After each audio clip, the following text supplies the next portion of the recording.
and I will be hosting the session featuring our guest presenter, Dave Basham, a Management and Program Analyst with USCIS, and we'll talk a little bit more about Dave in one moment. Just a few housekeeping components that I want to run over with you. Number one, the presentation is being recorded. The recording will be sent out following our segment today to all attendees, and we also will be following up with Q&A, questions that may or may not have been able to been addressed during the presentation. Feel free at any point to type a request or a question that you might have throughout the presentation in the chat box below on your screen, and we'll be happy to address those toward the end of our segment today. So I want to introduce Dave Basham, and Dave Basham joined the Outreach Branch of the Verification Division for USCIS in July 2008, following his retirement from the U.S. Army. Dave provided Form I-9 presentations to the Commonwealth of Northern Mariana Islands in December of 2009. He currently serves as the main contact for 100 ICE image special agents in regard to the Form I-9 and E-Verify. He has presented in over 35 states and territories to audience ranging from elected officials, human resources, to payroll specialists and immigration attorneys. Dave served in the U.S. Army Infantry. His military service decorations include the Legion of Merit. Dave is originally from West Virginia, but now makes his home in historic Fredericksburg, Virginia. I want to thank Dave today for joining us and giving us insight on E-Verify 101. Welcome, Dave. Hey, thanks a lot, Denise Ann. Hey, can you hear me clearly? Can hear you just fine. There we go. Hey, let's go ahead and get started. So if you can go ahead and jump to that first slide, I would certainly appreciate it. Hey, I'd like to welcome everybody today, and I'd like to thank and extend a thanks to I-9 Advantage. We have done several webinars, hosting as a speaker for them, and it's been great to put information out to their clients and hopefully assist you not only in the I-9 arena but also in the E-Verify. So with that said, I work with the USCIS, United States Citizenship and Immigration Status, just as Denise had relayed to you, and I work in the Verification Division of USCIS, and it's our division that actually develops, houses, updates, provides new versions, etc. for the Form I-9 and E-Verify. So our sole purpose is to message both of these programs. So let's go ahead and jump into the first slide within today's PowerPoint. You'll see today's agenda. We're going to break it down into 3 areas. We'll look over E-Verify, the big picture, realizing there's probably a different level of knowledge or experience in using E-Verify that's on the phone. We'd like to provide you some of the basics of that and build that foundation from the ground up. Then we'll get into the meat of the presentation, which is section 2, and we'll wind it down with some additional information. Go ahead, Denise. Hey, so what is E-Verify? Let's look at the what, why, and who uses it. Then we're going to talk about E-Verify and the Form I-9, and let's discuss that just for a second. You still have the requirement, as the law states, to complete the I-9 even if you enroll in E-Verify, okay? Many times we get the question, hey, Dave, once I enroll in E-Verify, do I need to complete the I-9 anymore? Or, hey, Dave, can we just jot the information of the individual down on little note tabs and just put stickies on the I-9 and then we'll load the information to E-Verify? No, you still need to complete the I-9 just as you do today. So what is E-Verify? You see here on the screen? It's really the I-9's companion. It takes the information off the I-9 that you're simply going to just transfer that data from the I-9 into E-Verify, and as you see on the screen, it's going to electronically verify the employment eligibility of your newly hired employees. So once you enroll in E-Verify, it's every new hire that you hire from that day forward, you're going to run through E-Verify. Now, look at that second statement there for a second. If we can back up there real quick, Denise Ann. You see there with the existing employees assigned to work on a qualifying federal contract. The only time once you enroll in E-Verify that you're going to run existing employees through are those of you that are a federal contractor, and not only just a federal contractor, but you have been awarded a federal contract that has what's called the FAR E-Verify clause inserted into that contract. That clause is about 1,100 words long. If you were to print it off, it's about 1.5 pages long. And it's only under that circumstance where you're going to run your existing employees that are working on the federal contract in E-Verify. Continuing down on the slide, you see E-Verify is a free web-based service. It's no charge. It's fast and easy to use. How long does it take you to run an E-Verify case? Well, remember, you're just transferring data from the I-9 into E-Verify. So within a minute or two. And it's a partnership between DHS and SSA. There you go, Denise. So what E-Verify is not? It's not a system that provides immigration status.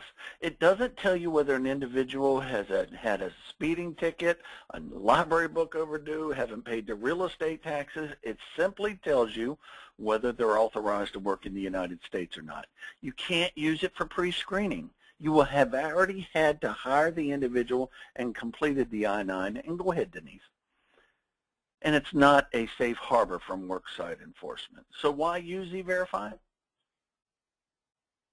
Well, first of all, E-Verify is the best system readily available today to check to ensure that those new hires are truly authorized to work in the U.S. We're going to show you what E-Verify does in a second with that information with the I-9. It also protects jobs for those authorized workers, deters document identity fraud. We're going to cover a couple slides on that where we're going to talk about photo matching and something new that launched in E-Verify back on October 6th, earlier this month, called My E-Verify, where you can lock your own Social Security number. But let's hold on to that for a second. And go ahead, Denise. And it works seamlessly with the I-9. Here on the screen is basically a state of a map of the United States showing those states that are highlighted that have enacted legislation requiring mandated or mandatory use of E-Verify in some form or fashion with various groups of employers in that state. You may say, well, Dave, what is Alabama State or what is Idaho State? You would need to actually, and Google's a great thing, isn't it? You can Google, let's say, Arizona and E-Verify or Mississippi and E-Verify, because each one of those states have written their own language into the law that they passed in regards to mandatory use of E-Verify. You may see a state that you may think, hey, they are mandated to use E-Verify, but their language may say only 5 or more employees, okay? So take a look at that. If you have offices in other areas throughout the country, maybe you are headquartered in California and you have offices in other states. California is not mandated the use of E-Verify, but if you have offices in those other states, it would behoove you to find out what the language is for E-Verify for those particular states. Here on this slide, you see the growth of E-Verify, where it really started taking off in FY07 and 08. I can tell you that approximately 1,400 plus or minus employers enroll in E-Verify each and every week. Go ahead, Denise. Hey, here's the I-9 process with E-Verify. Yes, there's a different process of completing the I-9 once you enroll in E-Verify, and we're going to cover that on the right-hand side here in a second. But look at the left-hand side. This is how you know to complete the I-9 as it stands today. The employee completes Section 1. The employee will choose which document that they want to present or documents from either List A or B and C. You, the employer, complete Section 2. And on the left-hand side of that column down at the bottom left-hand corner, hey, if necessary, you, the employer, updates or re-verifies the employee's work eligibility in Section 3. Easy enough, right? Now, once you enroll in E-Verify, part of the enrollment is you're going to electronically sign an MOU, Memorandum of Understanding. That's going to show in that memo, that MOU, these changes of how you complete the I-9, some of the different requirements. I can tell you if you go to our public site, and I'll show you when we get to our public site page where you can go click and find a copy of this MOU, but it's about a 10-page document. The first section, probably about a half page, is what you can expect from the Social Security Administration once you enroll in E-Verify. The second 3/4 of a page or so, what you can expect from the Department of Homeland Security. And about the last 8 pages are the rules of the game for you, the employer, using E-Verify. I encourage you, if you are going to enroll in E-Verify, or maybe you're taking today's training as some maintain or sustain training, that if you haven't reviewed that MOU with everyone that has their hands in the I-9 and E-Verify process within your company, that you do so. Why individuals that have their hands in the I-9 in regards to the E-Verify process? Let's take a look at the screen now. Look at that first comment. Employees must include their Social Security number when completing Section 1. That's correct. Once you enroll in E-Verify, that employee must put their Social Security number in Section 1. You know, if you're not enrolled in E-Verify, Social Security number is an optional field. Look down on, continuing on that right-hand side, if the employee has not been issued their Social Security number, maybe they just came in the country, they've applied for a card, if they can still complete the I-9 and provide you a List A or a B and C document, you can go ahead and have them hired, and once you receive their Social Security number, then you would run them through E-Verify. Continuing down, hey, for those of you that have hired individuals since March of last year, you see that we've added the email address and telephone number on the I-9, which, by the way, are optional fields. But if an individual does put an email address on the I-9, then you must enter that into E-Verify. Going back to the slide, the employee still chooses which document they want to present, but looky here, the next comment. If they elect to provide that List B and C document, that List B document must contain a photo. We're going to talk about if an individual provides a photo matching document in a second, but if they do provide a photo matching document, then you must make a copy of that. Okay, let's go ahead and continue on. Denise, photo matching, I just talked about that. What are those photo matching documents? Here they are on the screen. That EAD card, an employment authorization document. The permanent resident card is the second one. Yep, we're back to calling it the green card. Or U.S. passport's the third one, or U.S. passport card is the fourth one. At the time of the I-9 that employee provides you any one of those 4 documents, and you load that into E-Verify, you must make a copy of that document. Why? Because it's outlined in the MOU. Also, it's one of the triggers for the photo matching. What's going to happen? Why do we call it photo matching? Once again, they provide you one of those 4 documents. You run it through E-Verify. Once you enter that last screen of information on the I-9 and you hit enter, let's say, and I'm using an example, they provided you a U.S. passport. Once you load that into E-Verify, and again, you hit that last enter button, a picture of that individual from their passport from the government databases is going to pop up on the screen, and it's going to ask one question. Does the photo here on the screen match the photo on the document that they provided? You're going to look at the screen picture, and it better be the exact picture on the passport that individual provided you. That's why we call it photo matching, okay? Hey, let's jump into Section 2 here. You see how we're going to talk about how to enroll, when to verify. We're going to look at creating and closing an E-Verify case, and go ahead, Denise. And then we're going to talk about handling a TNC. You saw that long word, tentative non-confirmation. Don't let that word scare you. If we break that word down, tentative non-confirmation, it simply means that tentatively they're not confirmed to work. But let's go ahead and look at the screen here. Here is that public E-Verify website. Anybody can get on there. And remember, I was talking about that MOU just a couple minutes ago. Look on the left-hand side where you see those tabs, E-Verify. Jump back one screen if we can, Denise. You see E-Verify, and you go down to where it says Publications. If you were to click Publications, and then you click Memos, you can run that off. There's a lot of good tabs right there in the section on the home page here, but if we're looking to enroll, now you can go ahead, Denise, if you would. Simply click on Enroll, and then it's going to bring you to an Enroll page.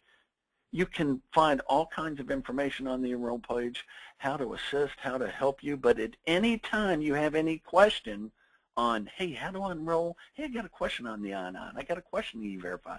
You can pick up the phone and call our customer care number, and you're going to see that number toward the end of this presentation, Monday through Friday, 8 a.m. to 5 p.m., or feel free to go ahead and contact I-9 Advantage.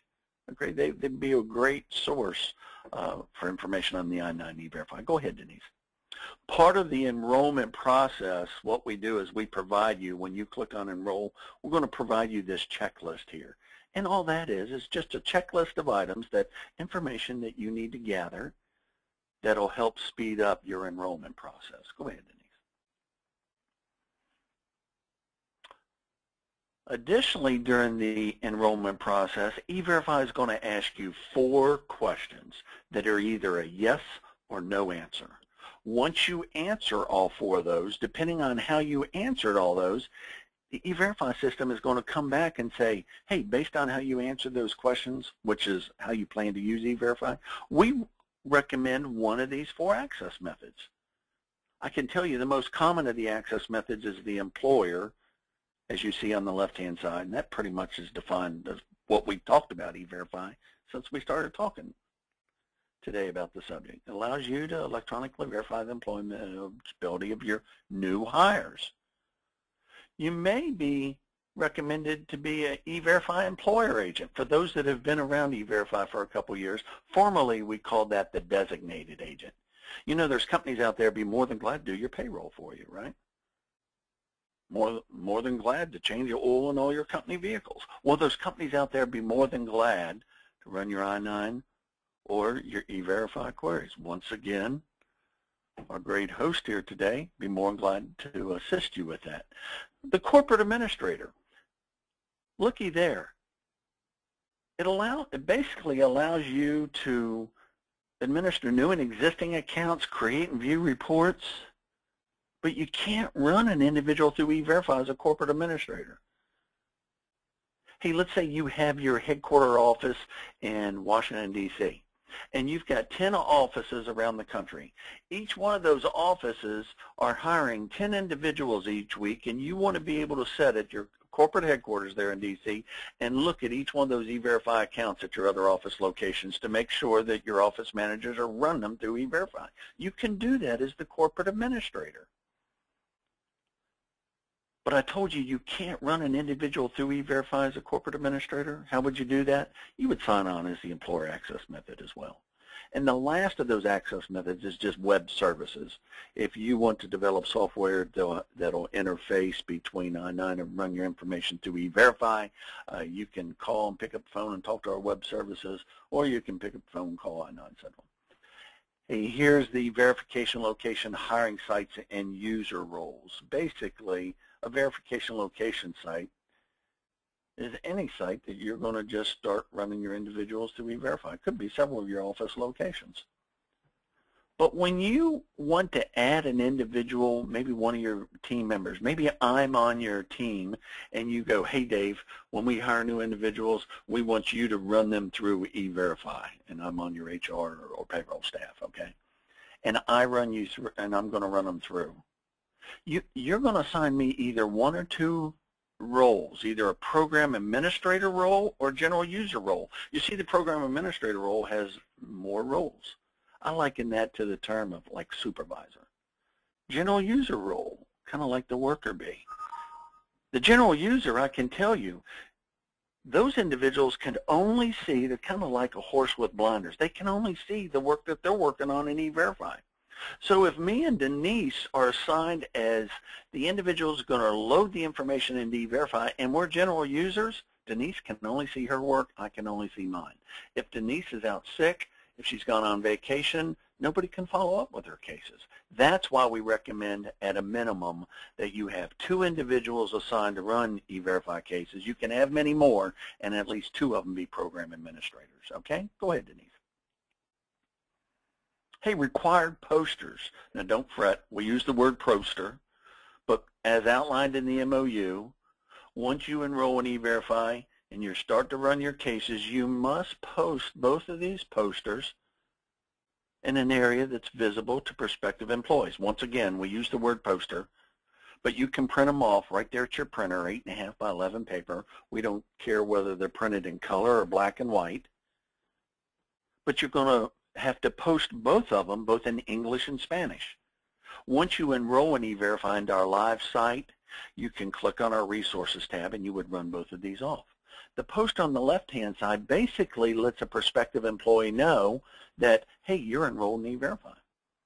The post on the right-hand side is from the Department of Justice, Office of Special Counsel, Civil Rights Division, that they call their anti-discrimination poster. In our system, we call it the Right to Work poster. Now, you may say, Dave, hey, we don't allow anybody to walk in and fill applications. All our application process or our recruiting process is online, or it's a combination of walk-in and online. If you have your process online, then you must have these posters online as well. We don't tell you where on the website, but you have to have those posters as well, okay? Go ahead, Denise. Hey, so when do you verify an individual? Take a look at that paragraph there for a second.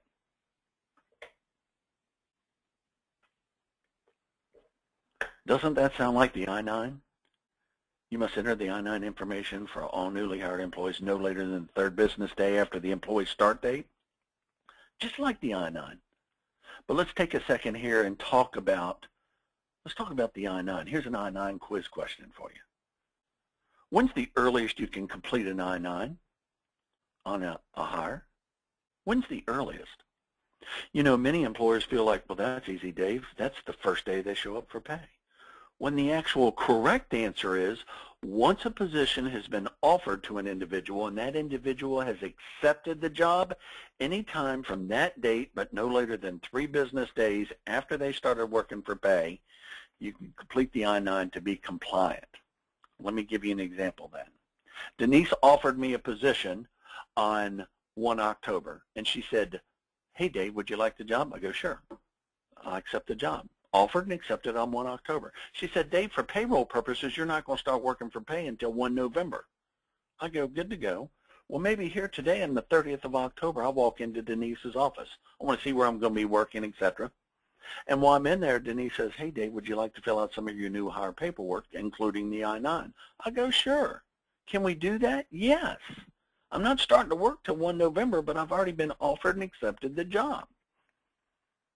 So I wanted to show you when's the earliest that you can complete the I-9. Now, we understand the majority of you are not going to see your new hires until the first day they show up, but we wanted to show you in the event that you do see them before they start working for pay, after they've been offered and hired and accepted the job, you can complete the I-9.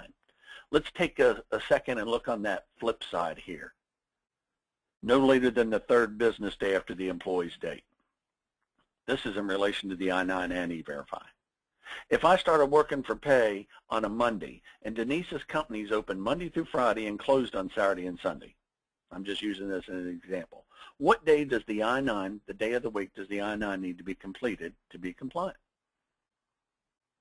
The actual day is Thursday. Many employers think, well, Dave, 3 days after Monday, that's easy, Monday, Tuesday, Wednesday.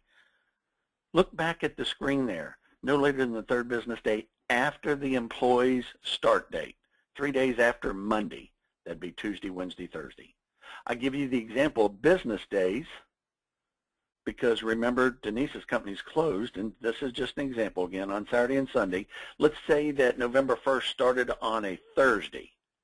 Then 3 business days after that would be Friday, Monday, Tuesday. By the close of business Tuesday to be compliant, you would need to have completed the I-9 and run them through E-Verify. Go ahead, Denise. So how does E-Verify work? Just as simple as you see here on the screen. You're going to take that completed I-9, and the definition of a completed I-9 is both Section 1 and 2 are completely filled out, signed, and dated. And you're going to transfer that information into E-Verify. That's all you need to have sitting beside the computer to run E-Verify once you enroll, is that completed I-9. Once you enter that information into E-Verify and you hit that last enter button, literally within seconds, it's querying over 550 million records between SSA and DHS and going to provide you one of these initial responses down below. Go ahead, Denise. You'll see these initial responses. We color them like a stoplight, like that traffic light. Hey, green, go. Hey, they're authorized to work. Hey, yellow, caution. Doesn't mean they're authorized to work, but doesn't mean they're not. And we'll introduce you to red in a second, and I think you know what red means. But I can tell you, looking here at the screen, if you see employment authorized, that simply means that that employee is authorized to work. You're going to receive that response over 98.8% of the time. Now, I don't tell you, hey, look how good we are, like I'm a rooster in the barnyard. 98.8% of the time, you're going to get this response. What I'm telling you is 98.8% of the time, the information that is on the I-9 and is loaded into the system in E-Verify is going to match what's in the government databases. But you may receive one of these yellow responses, an SSA tentative non-confirmation. Remember what tentative non-confirmation simply means? Tentatively, Social Security Administration says they're not confirmed to work. Why? Because their information provided on the I-9 is and loaded into E-Verify is not matching what SSA has in their records. We're going to talk about should you receive one of these yellow responses here in a second. One of the other yellow responses you might receive is called a DHS verification in process. If you receive that, that simply means that that information, once you ran it through E-Verify, maybe it was off one digit, maybe one letter. And so we're going to send you back a verification in process, and we're going to have one of our live individuals at one of our offices going to check other databases. If we can find the information we're looking for, looking back at the screen, we're going to send you a response that says, hey, employment authorized. We found what we were looking for. But if we can't, we're going to send you that DHS TNC. I told you we'll talk about TNCs in just a second. Go ahead, Denise. Hey, creating an E-Verify case. Here is a picture, just a snapshot of some of the slides in the live E-Verify system. Remember, the other system I showed you a while ago is our public website. So once you've enrolled in E-Verify and you're ready to run cases, you're going to click either on that E-Verify banner or to the left you see the circled new case. Once you click on that, it's going to go to the screen on the right-hand side. Look at that. Doesn't that look just like the I-9 attestation blocks on the I-9? What status did they attest it being? Look on the I-9 and click on that screen. Then hit continue. Go ahead, Denise. You'll see here then it's going to take you to another screen. What documents did they present? So you see you're just looking at the I-9 and you're going to click on that particular area on that screen. What you click on one page will drive what comes up on the next page. Go ahead, Denise. Let's talk about records and information from DMVs. We call it RIDE. As you can see here on the screen, back in 2011, Mississippi was the first state to come on board with their Division of Motor Vehicles. Florida followed up, and then last year, Idaho and Iowa. I told you with E-Verify, once you load that information from the I-9 into E-Verify, that E-Verify is checking the government databases between SSA and DHS. But if an individual at the time you're completing the I-9 provides you a list B and C document, and that B document is a driver's license from one of those four states, Mississippi, Florida, Idaho, or Iowa, when you run them through E-Verify, it's not only querying the databases of DHS and SSA, but also of the main DMV hub for that particular state. Now, it's not going to be photo matching. It's not going to bring up a photo or anything. It's just going to ensure that the information that was on the I-9 you load in E-Verify is matching what's with the DMV hub for that state as well. This is an additional enhancement that we've added to E-Verify. Here is a case creation screen. And this is one of the screens that's going to come up. I showed you a while ago, hey, you're just going to see the attestation block and what documents they present. Here's the general screen that's just asking, you see their last name, first name, date of birth, etc., etc. But we've circled the email address. See here in E-Verify, this is where you need to enter the email address. Now, many times a question comes up with, Dave, we didn't know that we needed to put the email address from the I-9 and E-Verify. We've already run them through and they came back as employment authorized. Dave, do we need to go run them again? No. Hey, Dave, they changed their email address and we made that correction on the I-9. Do we need to go run them through again? No. And let me back up there for a second. If an individual changed their email address or phone number from what they put on the I-9, you don't need to change that anyway. It's just what their email and phone number was at the time they completed the I-9. But once again, those are optional fields. Go ahead, Denise.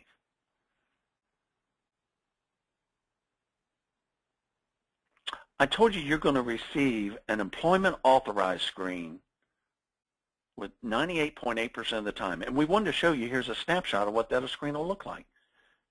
You'll see it says, hey, employment authorized, green circle with the check mark. Look at that case verification number, the long rectangular block that we have up top there. That's simply a case number. It's assigned to this case, and it's a unique number assigned for this case and this case only. We simply recommend here at USCIS, if you run an individual through E-Verify, it comes back as employment authorized, simply write that case verification number on top of the I-9. Why? If you're doing a self-audit or get audited, and you see that case verification number on top of the I-9, that's your telltale sign that you've run them through E-Verify. Now, you also see on that rectangle side off to the case details, hey, I understand some employers say we don't write anything on the I-9. So if you want to print those off, and keep that with the I-9, you can do that. But don't fret if you forget to do either one. Write the case number down or print off the case details, because look at the left-hand side of that screen. You see under My Cases where you have New Cases, View Cases, and Search Cases. Hey, those records are archived in there for 10 years. And that begs me to go ahead and let you know, effective December 30th, I think first, the turn of the year this year, any records that are more than 10 years old in E-Verify are going to be purged. They're going away.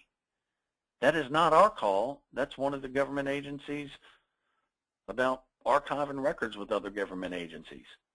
So go onto our site, look at that. If you have individuals that you have been in with E-Verify, which was formerly known as the Basic Pilot Program years ago, and you need to run those off, you might want to do that before December 1st. Remember, it's a 10-year archive deal. Let's go ahead and move on.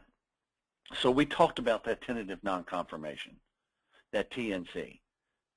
What does a TNC mean? Simply means that I-9 information is not matching what's in the government database.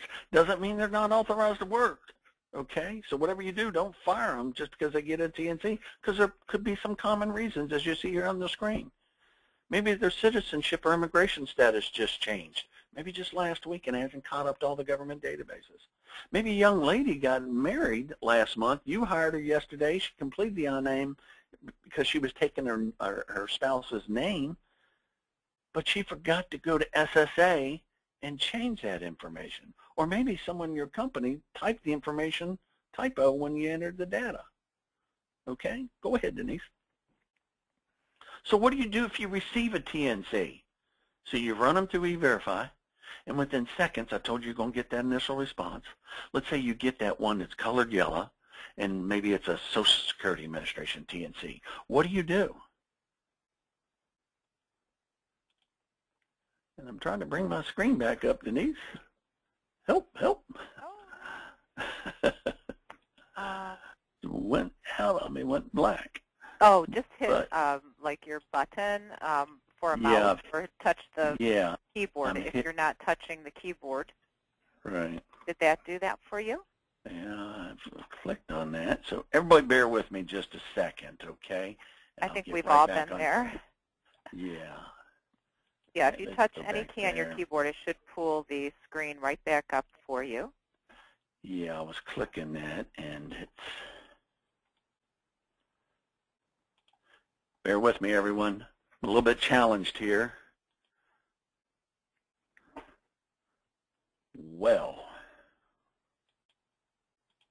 Or if you touch your mouse. Yeah, I'm touching everything, so.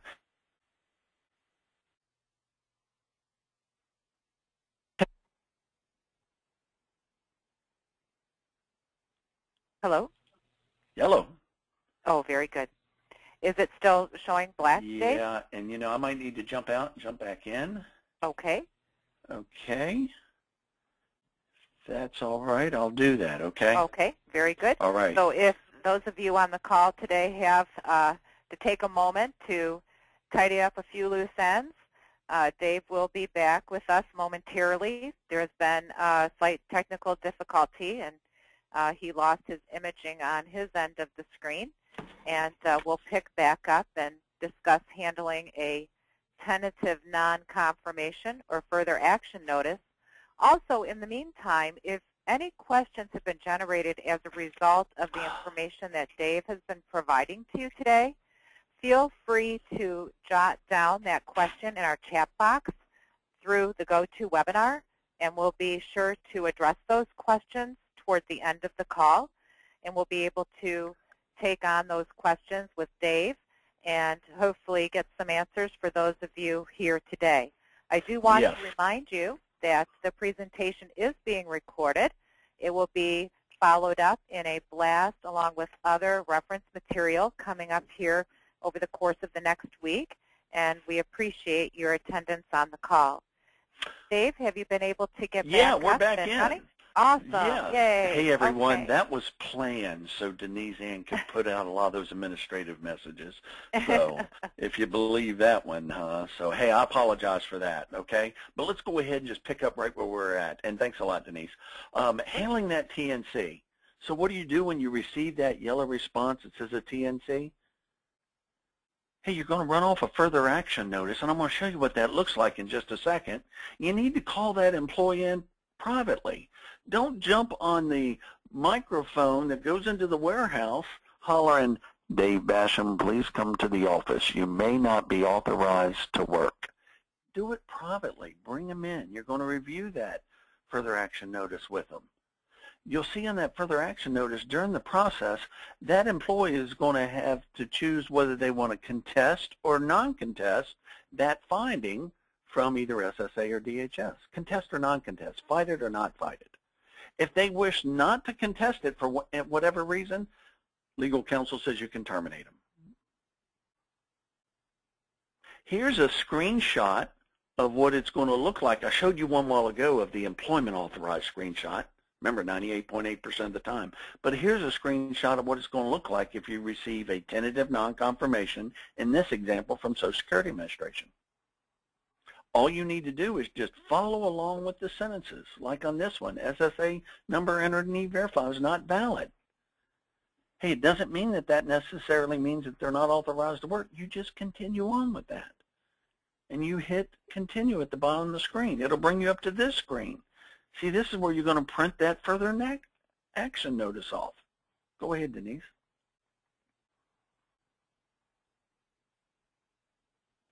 Once you print that off and you review that, if that employee says, yes, I want to contest that, you're just going to go right back in the system, the next screen, and hit the referred.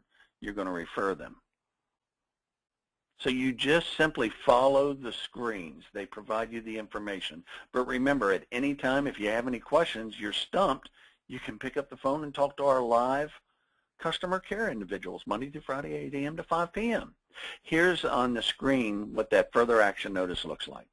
I can tell you on the left-hand side, it's going to self-populate all that basic information about the employee. And look at the employer's instructions. There's simply 5 instructions that you need to read, and read it aloud with the employee. There's nothing to hide, and you would sign and date it.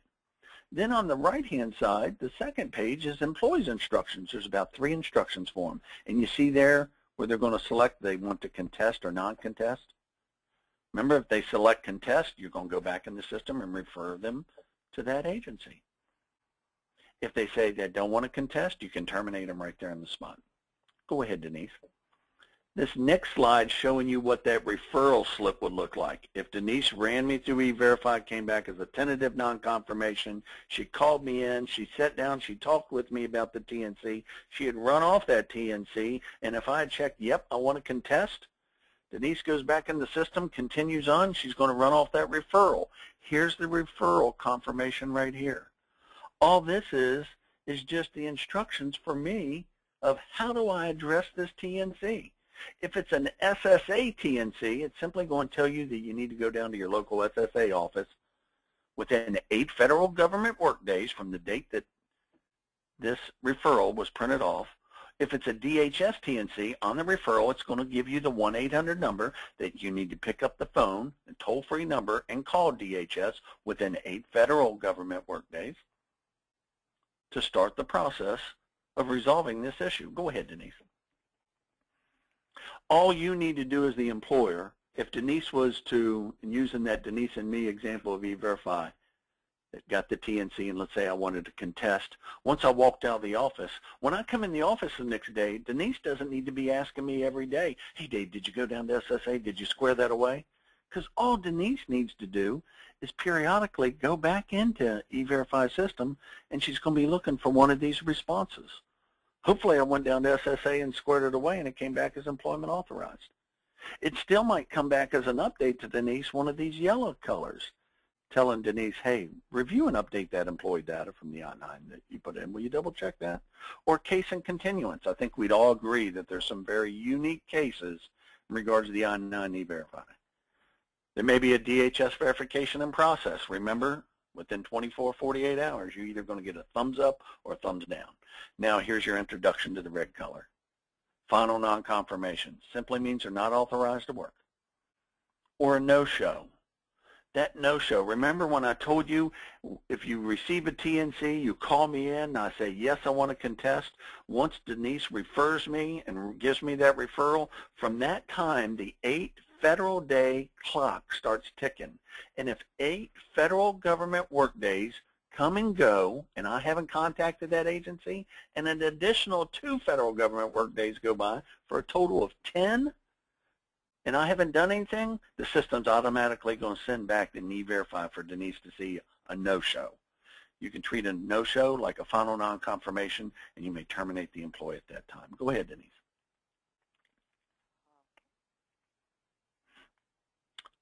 Looky here, check status of a TNC. Remember I told you all Denise would need to do is just periodically go back into E-Verify.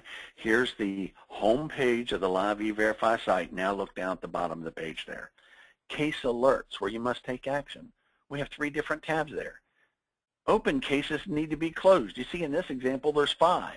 If you click on 5, you'll see there's 5 cases that are open that need to be closed. I can tell you over 99% of the time, those are cases that you ran through E-Verify and it came back as employment authorized, but you forgot to click close the case.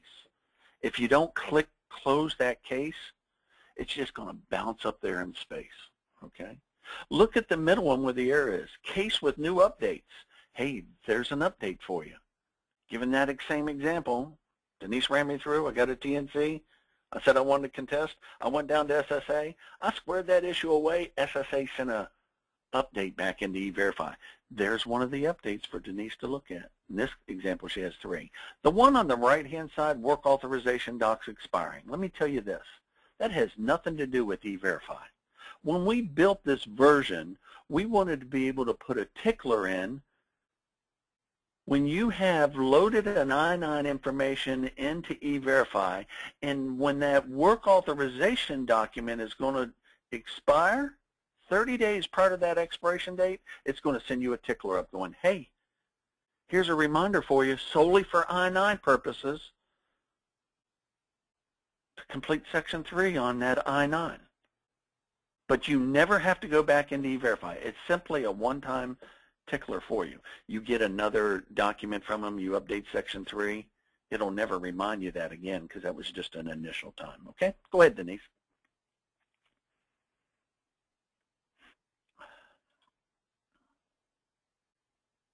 Oh, it looks like it didn't move. I've been hitting the button and I'm waiting for it to move. Thank you. Oh, there we go. Okay. Handling a TNC employee rights. Just as I stated a while ago, the employee, from the time they receive that TNC and they say they want to contest, they have 8 federal government work days from that referral date to visit or call the appropriate agency, SSA or DHS, to start to resolve the process. That doesn't mean that they're going to get it resolved in 8 federal government work days. Simply means they have to start the process during that time the employee continues to work during that T&C process, you can't take any adverse action against them. If they work in the warehouse and you get a T&C, you can't say, hey, Dave, you're going to sit here and do some filing here in the office until you get this squared away, or we're going to put you on administrative leave, or we're going to make you work nights. Office of Special Counsel, Department of Justice says that's discrimination, so you can't do that. Go ahead, Denise. Hey, let's look at some additional information, and you can go ahead and move forward on that as well. We'll look at some responsibilities, features, etc. Hey, remember here, and we're winding down about the next 5 minutes or so, okay? The employer responsibilities. You can't use E-Verify to pre-screen. You've got to run all your new hires through E-Verify. Me and Denise have known each other for years, but if she hires me, she still has to run me through E-Verify. So you see some of these responsibilities. Go ahead, Denise. And remember, you're going to get a copy of this PowerPoint as well. Federal contractors, I talked about that a while ago. If you receive a federal contract where the contract's above $150,000, the period of performance of that contract is 120 days or more, and some of the work is being performed in the United States, then I can tell you that clause is going to be inserted in that contract. And as a condition of that contract, you must enroll and use E-Verify. Go ahead, Denise.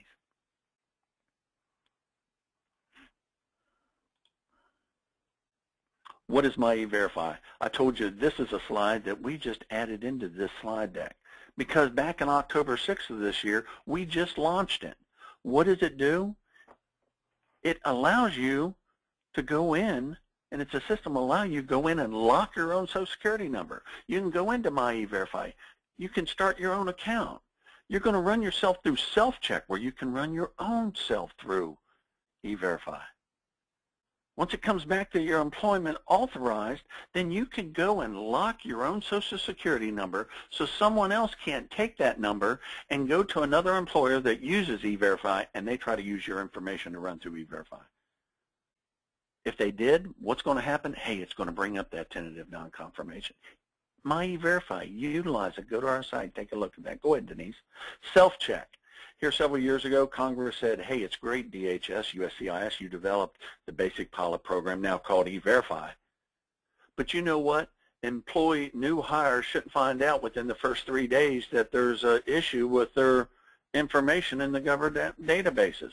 We want you to develop a program where individuals can check their own work authorization. Here it is, self-check. Go onto our site, check it out. It's free. Go ahead, Denise.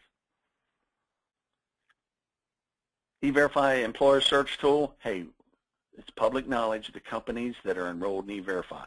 You see here on the screen, you can filter by the employer's name, their state, zip code, city, etc. So if you want to, you're considering enrolling in E-Verify, maybe you're a hospital, you can look at another hospital there and give them a call and say, hey, how's it working out for you? Public knowledge. Go ahead, Denise. Stay up to date, E-Verify Connection. This is our one-page newsletter that we put out electronically every 4 to 6 weeks. This is our February newsletter. Once again, it's just one page. If you subscribe to it, we'll email it to you, not a bunch of other junk paperwork, just this newsletter, and that'll give you the most updated information on the I-9 and E-Verify. If you want to subscribe, once you get onto our site, look at the lower left-hand side of this E-Verify Connection, and you'll see a subscribe tab. That's all you would need to do. Go ahead, Denise. Outreach. Hey, go ahead, Denise. Hey, I'm a part of about a dozen of us that travel the country giving live presentations or do webinars as such, okay? So at any time you want to look at possibly giving a webinar for your firm, you can always reach out to us to do so. I-9 Central, remember that's your one-stop shop. We've got a website both available in English and Spanish, everything about the I-9, so visit that. Go ahead, Denise. Office of Special Counsel, you've heard me talk about them several times. I want to draw your attention, you see that employer's number down below? If you feel heading into today's session that maybe, hey, I think our company might be treading on that gray area of discrimination on how we complete the I-9 with employees, what do we tell them to do, or E-Verify? You can pick up the phone and call the Office of Special Counsel. It's an anonymous call. They don't want to know when they pick up the phone your name, your company name, your NAICS code, city, state, any of that. They have their attorneys and their investigators rotate on that helpline, and as they have told me as I present with them around the country, hey, Dave, we would rather help the employer on the front side versus meet them in the courtroom. We're sitting there with their employee and the employer sitting at a different table. So utilize them. Go ahead, Denise. Customer service, hey, there's that employer hotline number, the very first number up there, along with our email address and websites, 888-464-4218, Monday through Friday, 8 a.m. to 5 p.m. Doesn't matter whether it's East Coast, West Coast time. Utilize them for any questions that you have. Go ahead, Denise. And ladies and gentlemen, this simply was meant as an instructional and informational webinar. I hope this was able to assist you. With that said, I want to turn things back over to Denise, and she's got some information, and then we'll head into some Q&As, okay? Thanks a lot. Thank you so much. Really, Dave, there's so much confusion centered between Form I-9 and E-Verify, and I know the last time you were with us, we talked about Form I-9, and now we're able to dispel some of the myths and confusion centered around E-Verify and E-Verify 101. Just briefly, for those of you on the call today, you can integrate electronic processing of Form I-9 along with E-Verify. So all of the things that you had heard about today from Dave can be found in a complete package. We offer various solutions, flawless I-9s every time with I-9 Advantage for processing of electronic I-9 with E-Verify, restoring the health of your archived I-9 so we can take all that paper you have and we can get all of that paper converted over into electronic processing, and then we can assist you by correcting all of that documentation for compliance electronically through our remediation tool. It's really fabulous. And the other interesting feature, our remote module, I-9 Remote. Those of you on the call today, if you're hiring remotely and you're using paper for paper Form I-9, and then the redundancy of having to key that data over into E-Verify as well, we can help. You must learn more about our I-9 Remote. So these are just highlights of the various services that we can offer here at I-9 Advantage. You can go to i9advantage.com for more details. We want to get to the questions because we're coming up and your time is valuable. So you'll see all the various product innovations that we have. And more importantly, just like with the eVerify.gov, you're going to find high level 3 compliance standards for the security of all of that data that's processed on your behalf through I-9 Advantage. So let's jump to the questions and answers. Are you ready, Dave? Yep, we're ready to roll. Okay. Now this is something that I know our team has come across frequently because there's confusion between what E-Verify would be doing and those mandates in the states you indicated, and then what employers are being told about basing their employment decisions on the validation of a Social Security number. So the question, or basically kind of the statement is, SSA has indicated that employers are not allowed to base employment decisions on the validation of Social Security numbers. So Dave, are you saying they will permit it if verification is done through E-Verify? They will be permitted to... So they're saying that, and it's true, you know, employers are not allowed to base employment decisions on the validation of the Social Security number. Oh, such as like SSNBS. That would be correct. Right. Okay. And also, they can't do E-Verify pre-employment either. That's correct. So basically, knowing that regarding this question, they're asking, are you saying they will permit it if verification is done through E-Verify? But no, they're not permitting it, right, Dave? Because you can't E-Verify prior to the acceptance of the job offer. That's correct. So once the job offer has been made and accepted, it's any time from that date, but once again, no later than 3 business days after they started working for pay, that you can complete the I-9. And once the I-9's completed, it's at that time that you would run them through E-Verify. So that's correct, Denise. You can't use E-Verify. And furthermore, the I-9 to pre-screen an employee. It's after they've been hired and they've accepted the position and completed the I-9. So that's correct. Exactly. And I guess this can't be said enough because there is confusion and people hear different things from different sources. And if there's any confusion, they can always pick up the phone, providing, you know, that they utilize those numbers that you shared earlier. Mm-hmm. So, and that's exactly right. Now, this is interesting, and I think I already know the answer to this, but I'm going to ask you because I know that this is a concern for many people with the E-Verify process.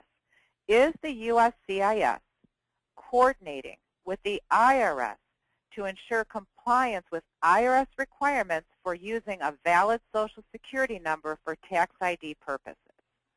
E-Verify does not provide any of that information to IRS or to any of the other agencies. What I will tell you, though, there's a little caveat to that. USCIS, and once again, the verification division, who I'm with, we're the home to the I-9 and E-Verify.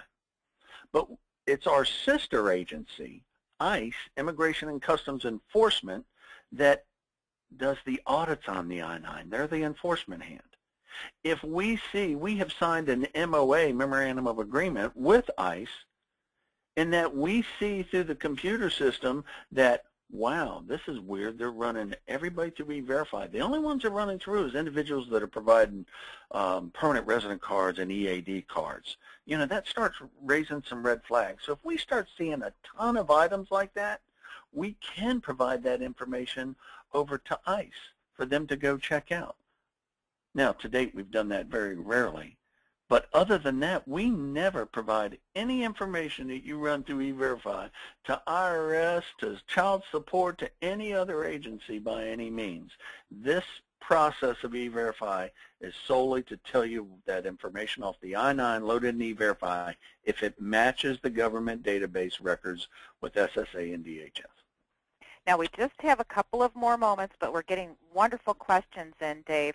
One request was asking that you please verify the time frame after an employee starts work in which E-Verify must be complete. That's great. And it's just like the I-9 response. No later than 3 business days after an employee starts working for pay, you must have completed the I-9 and run them through E-Verify to be compliant. Now, let me add something on there. I always get the follow-up question on that. Dave, we forgot to run the individual through E-Verify. It's past 3 days. Hey, can we forget about it, or do we still run it through? Yes, you still need to run them through the system. But what I can tell you is the system's going to ask you after those 3 business days, once you go to run them through, it's going to say, hey, why are you past 3 days? And there's several options you can select to include other, where you could type it in. Maybe you hadn't received the Social Security number from that individual yet because they had just applied. Hey, maybe you just flat out forgot. Maybe you had a technical issue with your computer. So yes, you need to complete that no later than 3 business days. But if you forget, I don't care if it's 6 months, a year later, you need to still run them through E-Verify. Thank you. That's great, because that is a question that comes up frequently. Now, this is interesting. What if an employee presents documents, Dave, that are not true documents, or they have like multiple Social Security numbers? You know, how is this reported and to whom? What should an employer do if they run into a scenario where they believe they're looking at fraudulent documents? Right. That's a great question. Let me first start with the I-9 regulation. The I-9 regulations state specifically, we don't expect you to be a document expert, but you have to accept a document if it falls under 2 items. Does it look genuine, and does it relate to that individual? And if it does, the M274, the Handbook Guidance to Complete the I-9, says you must accept that document. Now, if you want to take it one step further and go, well, Dave, I'm an expert in document fraud, or I know what to look for. Whatever your policy or procedure is on that, remember that Office of Special Counsel number, that anonymous call? I'd pick up the phone and give them a call. Run that policy that you have through them to make sure that you're not discriminating by any means, shape, or form. So be very careful of being overzealous and going, oh, I don't think that's a real document. Hey, go away. We're not going to hire you. Be very careful about that, okay? Now, documents that you may receive that have different last names. Remember, the 274 just says, does the document look genuine and relate to the individual? You may have an individual provides you a certified birth certificate and a driver's license got 2 last names on it. Well, why? Well, remember, it could be their birth name and they've gotten married or they changed their name. You need to ask some of those other questions. I learned several years ago when I was in Puerto Rico that there is a variance of last names that individuals from Puerto Rico that can use that are valid federal government documents. So you need to ask some of those questions.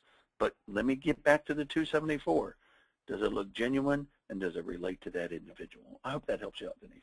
That was I thought, a great question, because I think that when you think about the risk and exposure and the criminal prosecution and the fines associated with not only Form I-9 and then all the mandates related to E-Verify, that these are questions that real people are dealing with every day, and we certainly appreciate that. Let me add something to that, Denise. And that is a great question, as all these are.